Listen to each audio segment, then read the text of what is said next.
Throughout history, the world of film has gone through many changes. Oh, look at these! These look interesting. It's almost like they're the subject of the video. The lighting, the strange landscapes, the bizarre characters. I know what you're thinking. These films look old and weird, and you'd rather be playing Zelda. Shut up, Jake. You stupid little nerd. I discovered The Cabinet of Dr. Caligari after seeing Edgar Wright's top 50 list of films. A lot of the time, the only reason people stumble onto these types of films, this type of art, is through schooling, through a second recommendation, which I think is a real shame because these are the types of films that really should be pushed through the mainstream. Not just these, but many cultural movements, many stories from all around the world. I think there's a lot of stuff that warrants seeing that just doesn't get talked about. I think it's something that absolutely should be widely known, which is exactly why I wanted to make this video. So welcome to why you should watch German Expressionism.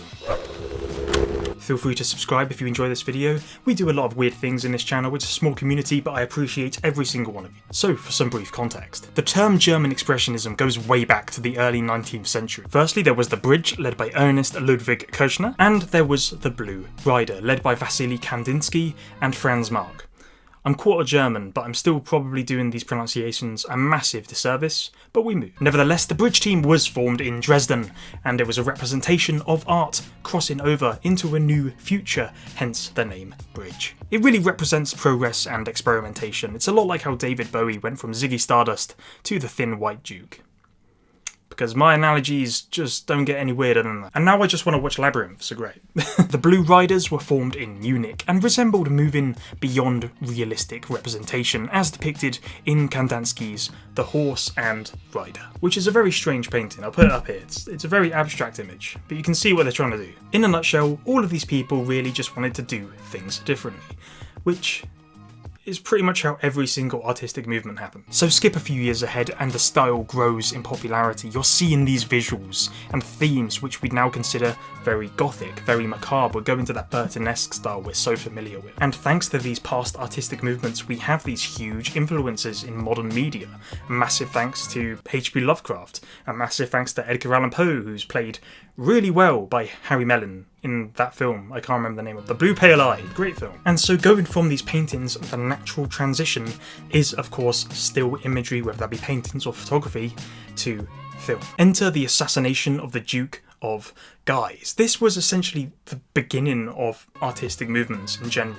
This was the start of expressionist cinema. This was the foundation of what we know today as rebel filmmaking, or at least one of the first. I mean, when we look back at how old these films are, we can just never tell which is the first one. We can only just kind of point fingers and go, yeah, that looks kind of crusty, we'll go with that. This short film became the foundation of what would be countries going absolutely crazy with film material. And of course, we are finally greeted in 1920 with The Cabinet of Dr. Caligari.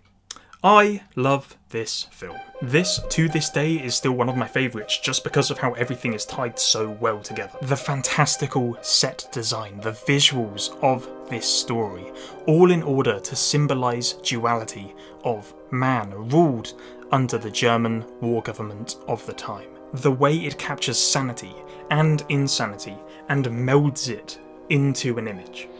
Like, look at it. Who wouldn't want to watch this? Probably most people, thinking about it. Technical wise, we've gone a long way. I do appreciate that the silence, the general crustiness of this film may be a slight deterrent to new viewers who may not be interested in going this far back to watch an old German film like Jake. Why are you making me even care about this? And I'm with you on that. Seriously, I love new stuff too. I love new films, and I think there's nothing wrong with appreciating new stuff because a lot of it is great. But sometimes you have to go back into the past to appreciate where we are now. And trust me, I am no different. I have the attention span of a goldfish. I'm a scatterbrain, okay? I struggle to watch films that are boring, that are slow paced. But I can only ask you to try. When you delve into the worlds of Robert Wien, it really is like transporting to a place you've never seen before. A place where you actually wonder, how on earth did they do this in, and keep this in mind, in 1920. This was over 100 years ago, and is still a cinematic masterpiece. Also, if you guys wanted a more modernised version of Caligari, I'd also recommend the 2006 remake. It's actually kind of okay. Like, I wouldn't be against telling you to watch that either, but obviously the original is the authentic version. How do I explain this? Like, the Cabinet of Dr. Caligari is the foundation of what you now know to be horror films, psychological films, thriller films. It is the basis of it. Everything is built from it. It's just magnificent. And the best part about it is it's actually good. It's not boring. When you watch it, you're like, oh my god, what's going to happen next? It keeps you on strings, much like any good thriller would. Time doesn't matter. That's what makes them amazing. German Expressionism is the home to many weird and wonderful films, just like this, which remains so relevant today. You've got homages everywhere. I mean, Nosferatu, which is just a classic, and it's kind of, again, the basis of horror. I mean, you've got The Hands of Orlak, which is a very weird film. It's a very Dr. Jekyll and Mr. Hyde situation with that one. And of course, we can't talk about German Expressionism without talking about Metropolis. Do you like Star Wars? Do you like Blade Runner, Akira, Cyberpunk Edge Runners? Basically any film that is set in a dystopian future? Well, you might like this one. What about Demolition Man? What about Austin Powers? No, that doesn't work.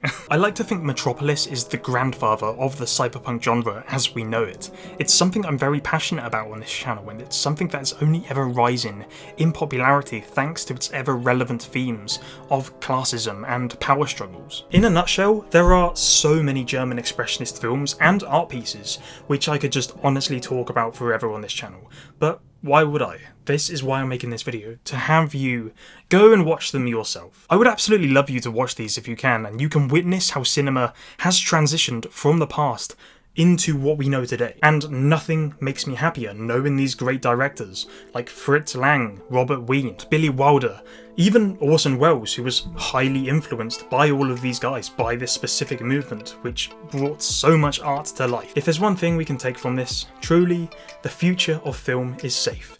Knowing that we have all of these great minds to take inspiration from, to really strive further into the future and keep creating beautiful work.